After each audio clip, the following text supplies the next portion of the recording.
بسم اللہ الرحمن الرحیم۔ شروع اللہ کا نام لے کر جو بڑا مہربان نہایت رحم والا ہے۔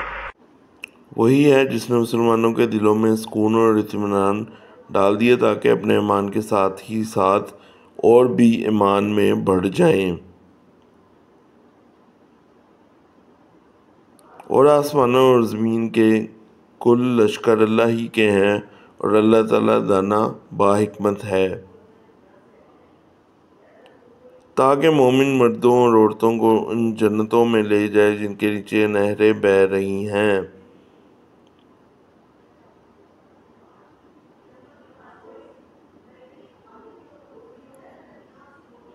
جہاں وہ ہمیشہ رہیں گے، اور ان سے ان کے گناہ دور کر دے، اور اللہ کے نزدیک یہ بہت بڑی کامیابی ہے۔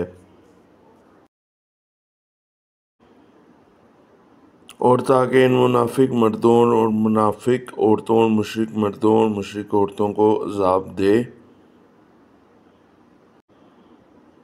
جو اللہ تعالیٰ کے بارے میں بدگمانیاں رکھنے والے ہیں، دراصل انہی پر برائی کا پھیرا ہے۔ اللہ ان پر ناراض ہوا اور انہیں لعنت کی اور ان کے لیے دوزخ تیار کی، اور وہ بہت بری لوٹنے کی جگہ ہے۔ بسم اللہ الرحمن الرحیم۔ السلام علیکم ناظرین و حاضرین، کیا حال ہیں آپ کے؟ ٹھیک ہیں؟ امید ہے آپ سب خیریت سے ہوں گے۔ آج یہ میں قرآنی آیت کے ساتھ آیا ہوں، آیات ہیں بیسیکلی، سورۃ الفتح ہے، سورۃ نمبر 48 ہے، آیات نمبر اس کی جو ہیں یہ 4 سے 6 تک ہیں۔ تو شروع کرتے ہیں ترجمے کے ساتھ ہی، باقاعدہ سے آغاز کرتے ہیں۔ تو پہلی آیت ہے، وہی ہے جس نے مسلمانوں کے دلوں میں سکون اور اطمینان ڈال دیا تاکہ اپنے ایمان کے ساتھ ہی ساتھ اور بھی ایمان میں بڑھ جائیں، اور آسمانوں اور زمین کے کل لشکر اللہ ہی کے ہیں، اور اللہ تعالیٰ دانا با حکمت ہے۔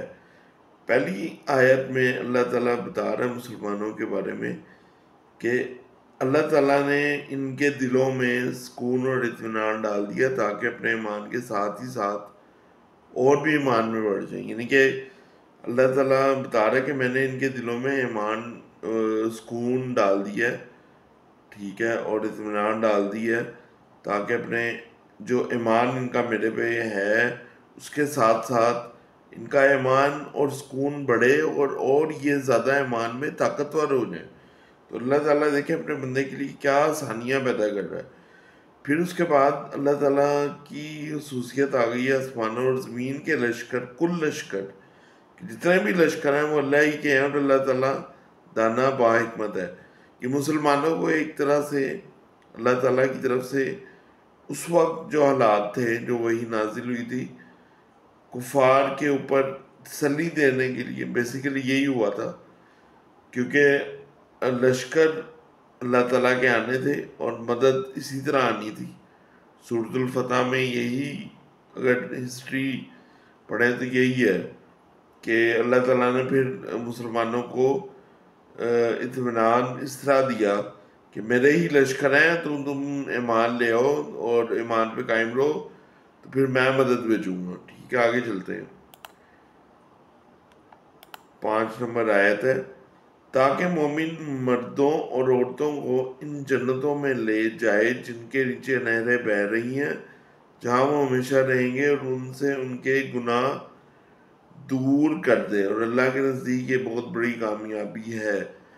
اب اس آیت میں اللہ تعالیٰ بتا رہے ہیں کہ اس کے بعد جب ایمان اتنا مضبوط اور سب کچھ ہو اللہ تعالیٰ کر دے گا، تو اللہ تعالیٰ ان کی یہ جب عورتوں کی اور مردوں کی جب آزمائش ہے، جب اپنے آپ کو سکون اور اللہ کی عبادت میں لگائیں گے، تو اللہ تعالیٰ اس کا ریوارڈ دے گا ان فارم آف یعنی کہ اس کے نتیجے میں جنتوں میں لے کے جائے گا، ان کے نیچے نہریں بہہ رہی ہیں، اور وہ ہمیشہ رہیں گے اس کے اندر، اور ان کے سارے گناہ دور کر دیے جائیں گے، اور اللہ کے نزدیک یہ بہت بڑی کامیابی ہے، یہ بتایا جا رہا ہے۔ آگے چلتے ہیں، یہ سورۃ الفتح کی جو آج کا میرا ترجمہ اور بیان ہے اس کی آخری آیت ہے، 6 آیت ہے، ٹھیک ہے۔ اور تاکہ ان منافق مردوں اور منافق عورتوں اور مشرک مردوں اور مشرک عورتوں کو عذاب دے جو اللہ تعالیٰ کے بارے میں بدگمانیاں رکھنے والے ہیں۔ دراصل انہی پر برائی کا پھیرا ہے، ان پر اللہ ناراض ہوا اور انہیں لعنت کی اور ان کے لیے دوزخ تیار کی اور وہ بہت بری لوٹنے کی جگہ۔ اب اس آیت میں اللہ تعالیٰ منافق عورتوں اور منافق مردوں اور مشرک عورتوں اور مشرک مردوں مشرک عورتوں کے اوپر جو عذاب آنا ہے اللہ تعالیٰ کو، اس کے بارے میں بتا رہے ہیں۔ اور کیوں آنا ہے عذاب؟ کیونکہ یہ لوگ بدگمانیاں کرتے تھے، غلط چیزیں آگے لوگوں میں پھیلاتے تھے، اور یہ بہت بڑا گناہ ہے کہ اللہ تعالیٰ ایک تو آپ کو ہدایت دے رہا ہے، ٹھیک ہے، آپ آگے جا کے بدگمانیاں پھیلا رہے ہو، اور اللہ تعالیٰ بتا رہا ہے کہ دراصل انہی پر برائی کا پھیرا ہے، برائی کا جو عذاب ہے نا وہ انہی پر آنا ہے۔ اللہ تعالیٰ ان سے ناراض ہوا اور اللہ تعالیٰ نے انہی پر لعنت کی اور ان کے لیے دوزخ تیار کی۔ دوزخ بہت، یعنی کہ وہ جگہ ہے جہاں پہ بس آگ ہی آگ ہوگی اور کوئی نہیں بچ پائے گا، ایسے ہی ہے۔ تو اللہ تعالیٰ نے بتا دیا کہ وہ بہت بری لوٹنے کی جگہ ہے۔ تو یہ تھی آیات آج کی۔ تو اللہ تعالیٰ ہمیں بس عمل کرنے کی توفیق عطا فرمائے، ایمان ہمارے مضبوط کرے۔ اور ایمان ہمارے مضبوط کیسے ہوں گے؟ عبادات سے۔ عبادات کیا ہیں؟ قرآن پڑھیں، نمازیں قائم کریں، زیادہ سے زیادہ استغفر اللہ کریں، صدقہ کریں، حقوق العباد حقوق اللہ ادا کریں جس کا حکم ہے، اور سنتے رسول صلی اللہ علیہ وسلم پہ چلیں۔ تو میرے بہن بھائیوں، ہمیں عمل کرنا ہے اور خلوص دل کے ساتھ کرنا ہے، اور سب کے لیے دعا گو بھی رہنا ہے۔ انشاءاللہ سب اللہ بہتر کرے گا، آمین۔ اس کے ساتھ ہی اللہ حافظ۔